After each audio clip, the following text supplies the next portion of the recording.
دوستو، عثمانی حکمران عید سرکاری طور پر اور شاندار طریقے سے مناتے۔ اسے رمضان برامی یعنی رمضان کا تہوار یا سیکر برامی یعنی میٹھی عید کہا جاتا ہے۔ احمد اولال کی تحقیق ہے کہ تقریبات کو بیت کی تجدید اور مبارکباد کے تبادلے کا ذریعہ جانا جاتا ہے۔ لوگوں کی شرکت زیادہ سے زیادہ یقینی بنائی جاتی۔ عمرہ صرف اس صورت میں تقریبات سے مستثنی ہوتے کہ وہ شدید بیمار ہوں یا ریاستی امور نمٹا رہے ہوں۔ صوبوں کے حکام سلطان کو بذریعہ ڈاک اور بعد میں ٹیلی گراف عید کی مبارکباد بھیجتے۔ قانون میں درج تھا کہ سلطان کو عید کی مبارکباد کون اور کیسے بھیجے گا اور سلطان کیسے جواب دیں گے۔ بیت اور مبارکباد کی تقریب خاصی طویل ہوتی۔ چاند نظر آنے پر 2 مختلف مقامات پر 3 توپوں کی سلامی دی گئی۔ عید کے دن صبح کی نماز کے بعد استنبول کے مختلف مقامات سے اور محل کے دروازوں کے ساتھ ساتھ دیگر شہروں میں توپوں کی سلامی دی جاتی۔ عید کی رات محل کو مشعلوں سے روشن کیا جاتا۔ عثمانی سلطان محل کے مرکزی دروازے سے جلوس کے ساتھ نماز کے لیے مسجد کی طرف روانہ ہوتے۔ سلطان عموماً حاجیہ صوفیہ یا نیلی مسجد میں سے کسی ایک مسجد کا انتخاب کرتے۔ استنبول کے باسی جلوس کو دیکھنے کے لیے اپنی اپنی جگہ لے لیتے۔ محافظ قطار میں کھڑے جلوس کی واپسی کا انتظار کرتے۔ سلطان کے مسجد سے نکلنے کے بعد وہ جلوس کے ساتھ محل میں واپس آ جاتے۔ عثمانی مورخ مصطفیٰ علی سلطان سلیمان کے دور حکومت میں عید کی تقریبات کا بیان کرتے ہوئے کہتے ہیں کہ سلطان اپنے حکام اور رعایا سے مبارکباد وصول کرتے اور غریبوں میں تحائف اور خیرات تقسیم کرتے۔ مورخ احمد بن مصطفیٰ کے مطابق خواتین پیچیدہ نمونوں میں مہندی لگواتی جسے مکمل ہونے میں کئی گھنٹے لگتے۔ ملکہ حریم سلطان کو عمدہ لباس اور زیورات سے محبت تھی۔ مورخ جان فریلی کے مطابق عید کے دن حریم سلطان بہترین لباس پہنتی اور زمرد اور یاقوت جڑا سونے کا تاج پہنتی۔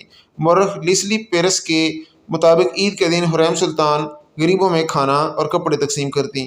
محل پہنچ کر سلطان تخت پر بیٹھ جاتے اور حرم میں رہنے والے اور شہزادے انہیں مبارکباد دیتے۔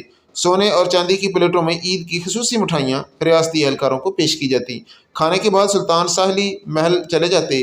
برچھا پھینکنے، کشتی، رائفل شوٹنگ اور تیر اندازی میں مہارت رکھنے والے سلطان کے سامنے اپنے فن کا مظاہرہ کرتے۔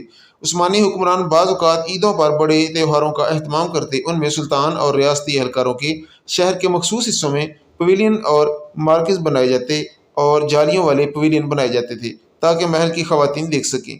جلوس ہوتے، نان بائی تندوروں میں روٹی پکاتے، جادوگر کلا بازی لگاتے، جلد ساز کتابیں تیار کرتے، عوام کے لیے جھولے بھی ہوتے۔ سب کو جلوس کے بعد سلطان سے عیدی ملتی۔ استنبول میں غیر ملکی بھی اس میلے کو دیکھنے آتے۔ مثال کے طور پر سلیمان شوائگر کے مطابق جو 1578 اور 1581 کے درمیان استنبول میں تھے، سڑکوں کے اطراف سہارے بنا کر ان پر جھولے لگائے جاتے۔ کلینوں سے ایک قسم کی چھتری بنائی جاتی اور اس کے ارد گرد پھل، رومال اور پتوں والی شاخیں لٹکائی جاتی۔ لوگ ہوا میں اڑتے ہوئے خوشی سے جھومتے۔ 5 جھولوں کے لیے ایک اقچہ یعنی سکہ لیے جاتے۔ کچھ باثر لوگ اپنے گھروں میں ایسے ہی تفریح فراہم کرتے اور سلطان بھی اس طرح کی تفریح سے لطف اندوز ہوتے۔ موسیقی بجتی رہتی۔ ہر کوئی جوان اور بوڑھا نئے کپڑے یا کم از کم جوتوں کا ایک نیا جوڑا پہنتا۔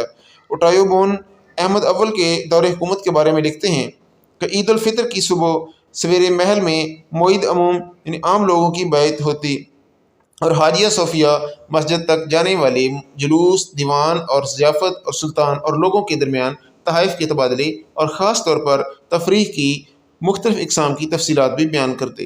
عید کے 3 دن بحریہ ساحل پر تقریبات کا انعقاد کرتی۔ سلطان شہر میں 24 گھنٹے تفریح اور کھیلوں کی اجازت دے دیتے۔ تمام گھروں میں جشن منایا جاتا، گلیاں سجائی جاتی، جوان اور بوڑھے دونوں کے لیے جھولے لگائے جاتے۔ اچھا وقت گزارنے کے لیے 2 یا 3 اقچے کافی ہوتے۔ سلطان حرم کی عورتوں سے ملتے اور ان کے ساتھ وقت گزارتے۔ دوسرے اوقات کے مقابلے میں زیادہ آرام دہ اور پرسکون ہوتے۔ سلطنت عثمانیہ میں سلطان اور ان کے حرم میں بکلاوا کا استعمال ہوتا۔ خواتین کے لیے دار چینی، مردوں کے لیے الائچی اور دونوں کے لیے لونگ کے ذائقے ساتھ تھے۔ والدین اپنے بچوں کے لیے نئے کپڑے خریدتے، وہ سڑکوں پر چلتے ہوئے فخر سے دکھاتے۔ خواتین اپنے بہترین زیورات اور انتہائی شاندار لباس پہنتی تھیں۔ امیر اور طاقتور اپنے نوکروں، محتاجوں اور غریبوں میں تحائف تقسیم کرتے۔ مبارکباد کے دوران میں نوجوان خاندان کے بوڑھے افراد کے دائیں ہاتھ چومتے جو انہیں مٹھائیاں دیتے۔ ایک اہم حصہ دوستی کی بحالی ہوتا۔ نماز ظہر اور ملاقاتوں کے بعد کچھ لوگ قبرستانوں کے لیے روانہ ہوتے۔ آخری عثمانی خلیفہ عبدالحمید دوم کے دور حکومت میں تھیٹر پرفارمنس بھی عید کے تہوار کا حصہ بنی۔